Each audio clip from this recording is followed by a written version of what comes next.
What up, world? My name is Rick, owner and operator of Georgia Vending and Laundry, based here in Atlanta, Georgia. So I'm gonna tell you why I feel like you should not. I repeat, you should not do business with vendingvillage.com, and I'm gonna tell you why. So I've been in this business now only about 5 or 6 months. You feel me? I'm learning the game. You feel me? I'm learning about locations, and due to time constraints on my part, I feel like it'd probably be easier for me to go through a vending machine location service to help me find a location instead of me continue to just run around Georgia looking for a location on my own. So the first experience about 5 months ago with Vending Village was actually pretty good. You know what I'm saying? I was always looking for a location that's close to my house, nothing farther than 30 minutes out. Since I'm gonna be at the drive out there to refill the machine at least once a week, I wanted a close location. So the way that their site works is a location will pop up, and if you want it, you just pay the money. You got to pay them, usually in the range of like $1,000, and then they'll give you the address to that location, and then it's up to you to go out there and make a deal with that owner. If the owner decides they don't want your vending machine, or y'all can't come to an agreement, then they'll refund your $1,000 or whatever amount it costs. So I found a location. It was actually out of my range, but I was like, I want to just get started, get my feet wet, so I'm gonna just try it. And I paid my $1,000. As soon as I paid that $1,000, I was contacted by an employee of theirs named Mia. Mia was very informative. She told me everything I need to know. That first conversation, a little bit of background, tips when I go out there, and yeah, she was right there with me the whole process. For like a week straight, you know what I'm saying? She was just calling me, texting me, helping me negotiate this deal. Unfortunately, that location wanted too much of my profits at the end of the day, so that deal didn't work, but Mia did a fantastic job. So fast forward about 5 months, I finally see another location that's actually in my area, you know what I'm saying? So this location was 24 minutes away from my house. I'm like, perfect. So I paid the money. This one was only like $400. I'm like, that's even better. I pay the $400. The person over this account was named Jake, I think that was his name. He didn't contact me immediately when I paid for the location. It was maybe about 5 or 6 hours later, I got an email saying on the website there were some inbox messages. So of course, I click my email, I go on the website, I log in, I go to the chat. And at this point, I see he sent me like 4 different chat messages, but the chat messaging box is only so small, so I can't see all the messages. I can see that he has sent some, but they're cut off. So it doesn't let you scroll up. So I think I missed at least one of his messages because I just couldn't see the rest. So I typed on the chat like, please, could you just text me directly? It'd be easier communication. And he said, okay. He gave me the information to the location. I contacted that location, tried to set up a meeting, but I never got any response. So I tried to send him a message, and for some reason the chat thing blocked my message. It blocked at least 3 of my messages.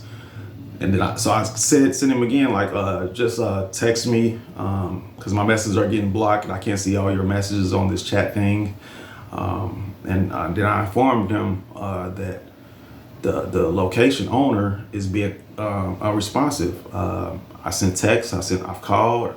I received no reply. So he says, I'll call you later.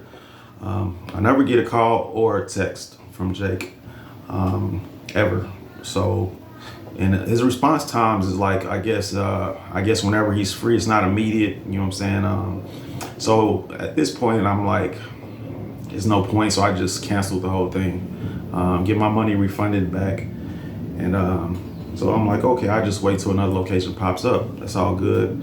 I'm also at this time with vendingexchange.com, and I have a relationship with them. You know what I'm saying? It's working out fine.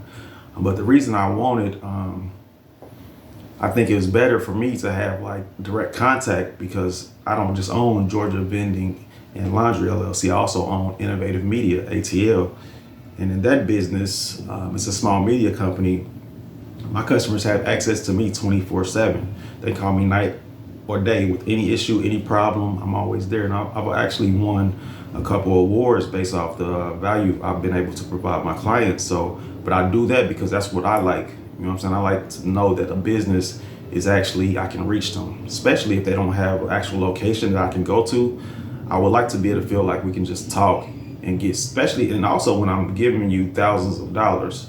So, so yeah, I ended that sale, and I was just gonna wait on the next location. So the next day, I get a message from somebody named David. David says, keep all your communication on the website or be banned, something along them lines. And I'm like,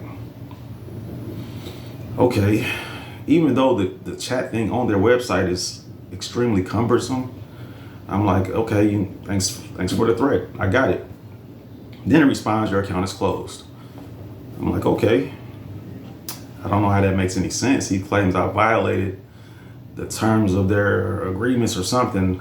But what's crazy is I was in the process of negotiating with an employee of theirs named Maureen about giving them $6,000 for a location for a smart cooler. That's gonna give me the smart cooler and the location. So I was negotiating, trying to get that price down. But I was willing to pay the $6,000, but if I could get it for $4,000, I was gonna do it. So I think it's shot themselves in the foot for closing my account down when I was possibly about to give them $6,000. It didn't make sense. And so I say all that to say that at this point, I don't know what changed with their system, but now you have to deal with this cumbersome chat thing, which they reply to, I guess it seems like whenever they feel like it. And that's the only way, you know what I'm saying? I didn't feel like they didn't have my back. I didn't feel like they was getting my messages. And for some reason, me saying that I want to get a direct call like I did with Mia from Jack was enough to get my account closed. So that's why I say, do not deal with them. I don't know what they have going on with their new website or their system, but yeah, it's not the best way to go. And I actually feel like Vending Exchange, their location price is a little bit cheaper also. The locations on Vending Village are sometimes extremely high priced, and I've never seen those high prices on Vending Village. So I will continue my, I've never seen those kind of high prices on Vending Exchange. So I'm gonna just continue my relationship with Vending Exchange. But I had a whole list when I started, other vending locators that I haven't got to try yet, but I'll give y'all these too, you know what I'm saying, just in case y'all want to try them. There's also vendinglocator.com, the Vending Locator, and of course Vending Exchange, and vendingleadlocator.com. You feel me? And then ChatGTP also give you other ways, you know what I'm saying, you can go about finding the location. But like I said, yeah, that was unfortunate. You know what I'm saying? They lost some money on that deal. And yeah, do not shop with vendingvillage.com. It's cumbersome. And I don't think they really, it felt like they really didn't care, you know what I'm saying, that I was trying to get a location. They didn't care that my money was online. Yeah, you know what I'm saying? In my business, I put the customer first. And I feel like they don't do that anymore. I don't know what happened, but salute to Mia. She did a good job, and I even bought her dinner, you know what I'm saying, as a thank you, because that's how good of a job she did, you know what I'm saying. She felt like she was really trying to help me, and starting out, I really needed that encouragement, and she was really there for me. So if they go back to that, maybe, but for now, nah, I wouldn't rock with them. But good luck to everybody trying to get your vending machine placed, you know what I'm saying. It might be a journey, you know what I'm saying, but keep going, stay strong, and check out them websites I gave you.